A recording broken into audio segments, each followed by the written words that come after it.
Sir, Mr. Chang, it's now your turn to ask Mr. Henderson a question. And Phil Henderson, again, you'll have 90 seconds to respond, and then you'll get an additional 30, Mr. Chang.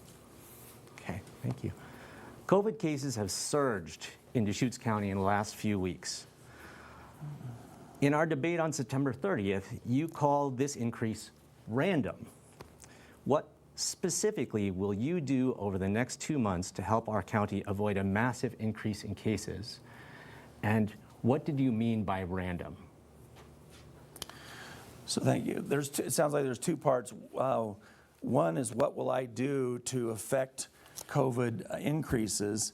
If you've noticed the news, it's surging throughout the country, surging throughout the state, and many counties are surging actually more than us. We're all doing the same thing in Oregon, and it seems like all we can do is what we've been doing. I'm not in favor of additional actions or different additional efforts. We're already we're almost the 7th month of us masking ourselves, of having social distances like these, of having no contact, of nobody going to the office to work, of businesses being shut down, of kids not going to school. All of those have gone on. We've done it for 7 years. What I mean by random is that I'm convinced, after studying this disease and listening to all the experts, which we've gotten a lot of briefings from at our county commission meetings, that we don't really have control over this. That it all of a sudden it was up in July, and then it's down in August and in early September, then it's up again in late September and October. I'm not sure this couldn't go on for quite a while, for a number of months, et cetera, without really any control until we really have vaccines or therapeutic help, which is the way we've conquered all other disease. We vaccinate for them, or we do therapies that allow the person to get healthier sooner. We're working on both of those, but those are the real keys. But at a local level, we can do what the governor says and what we've tried to do, but it's not working. Thank you, sir. Mr. Chang, would you like 30 seconds to respond to that? I would. In nations and communities around the world where they have crushed the curve and zeroed out their COVID cases, they are doing 3 things: social distance measures, contact tracing, and proactive testing. We have very good contact tracing happening in Deschutes County. Social distance measures need to be promoted more actively by our community leaders, and testing needs to be more available and accessible to the people who are most likely to get, spread, and suffer from COVID. All right, thank you, Mr. Chang. Our next question, gentlemen, and we just touched on it briefly, and I want to say we're changing the rules due to time here a little bit. We'll give you 90 seconds to respond to this question with 30 rebuttal, okay? So, Mr. Henderson, how do you propose making up for the revenue lost during this pandemic? Yeah. Well, the good news, Lee, is that for the county standpoint, we've actually come back faster in some of our revenue sources, such as gas taxes and transit room taxes, than what we actually expected at our budget time. It's gone up with all the tourism we're getting and people driving. Those 2 sources have increased. I don't know how we're going to make up for the dollars we did lose, but we were well heeled or well reserved going into this, so that shouldn't be too much of an impact. A second problem, though, is some of the places in our county that are enterprise funds, like our Fair and Expo Center, where it's basically been shut down since they canceled the Sportsman Show, and all the way through the fair, through virtually everything except a couple of things recently, rodeos. And I don't know that we can make that up, where I think we'll have to pay for those or keep that entity going through the general fund. The one big unknown to me is, what will the state do? How much revenue losses have there been at the state level that funds many of our programs? And that is really unclear from Salem as to what we'll get.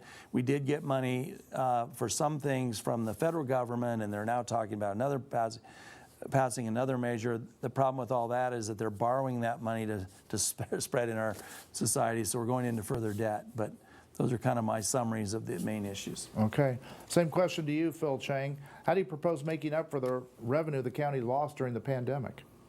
As Commissioner Henderson mentioned, some of those sources that we were most worried about, transient room taxes, gas taxes, have recovered very quickly.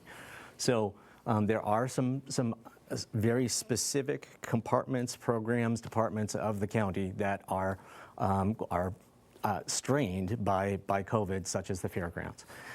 And we do need to be concerned about what kind of state or federal relief we're going to be getting in the next months or year. The federal being one of the biggest areas of concern, and yeah, there is a COVID relief package that the House of Representatives passed multiple times in the last few months that has been stalled out in the Senate. But in terms of the revenue picture for the county, one of the things we also need to remember is that the number of people in the county has been increasing, the property values have been increasing, so the property tax revenue base has been steadily climbing. So we will have, assuming that there aren't people who are so economically distressed that they can't pay their property taxes this fall, we will have a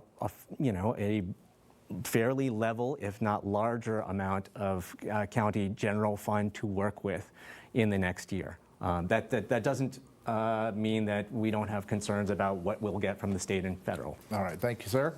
30 seconds to you, Phil Henderson, on that point. I think we've covered it pretty well. Thank you. Right. Phil Chang? Yeah, I mean, I would also say that because the community is growing, we need to think about growing services to meet the demands of a growing community. And there are particular places where Commissioner Henderson has pushed very actively for reduced general fund investment, such as in health and public health and behavioral health for our community in the last couple of years. All right, thank you very much, gentlemen. Can I rebuttal now because he's raised a new issue? 30 seconds, Phil Henderson. So this has been a topic that Mr. Chang's brought up several times, and the question was about what are we going to do to make up resources. It's not accurate that I've actually reduced spending long-term in any of the departments. We're actually growing in those ones he keeps talking about, mental General health. fund investment. And so it doesn't matter. We have more money and bigger budgets, and you need to look at that as well. So we should. All right, thank you very much, gentlemen. You each have 1 minute to have your closing statements. Mr. Henderson. Okay. As I said, I think that this county commission race comes down to a choice. There's very strong differences between Mr. Chang and I.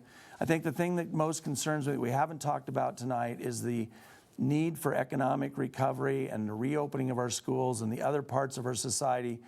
I'm not sure we can starve a virus or suffocate a virus, but I'm sure we can starve people and suffocate people in mental health and physical health, in their hopes for the future, and we need to think about that equally.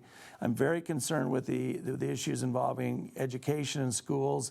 I've met with many parents who have kids who the kids are struggling with it, and the parents also are. So we need to be focusing on reopening of things in the private sector, the jobs that have been lost.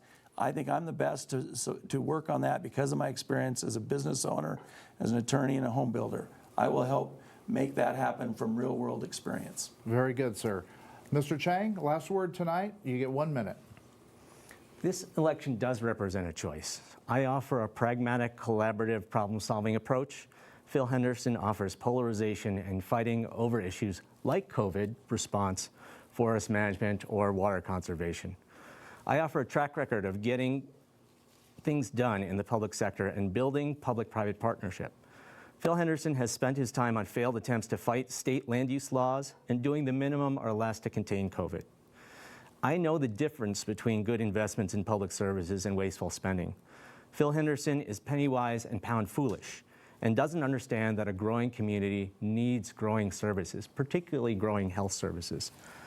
I'm running for county commissioner because I want to keep Deschutes County a great place to live, work, play, and raise a family as it grows and changes and faces huge challenges like COVID. I ask for your vote for a brighter future for Deschutes County. Thank you. Mr. Henderson, Mr. Chang, thank you both for being here tonight. Well done, gentlemen. This debate will be posted, by the way, later tonight on our website, ktvz.com. Now, tomorrow night, we're hosting the debate for State Senate, 27th District. Incumbent Republican State Senator Tim Knopp and his Democratic challenger Eileen Kiley will be here in the studio, and that'll be right here again at 7 p.m. And of course, we'll be back with you with more news and weather tonight on First at 10 on Fox. Have a good evening.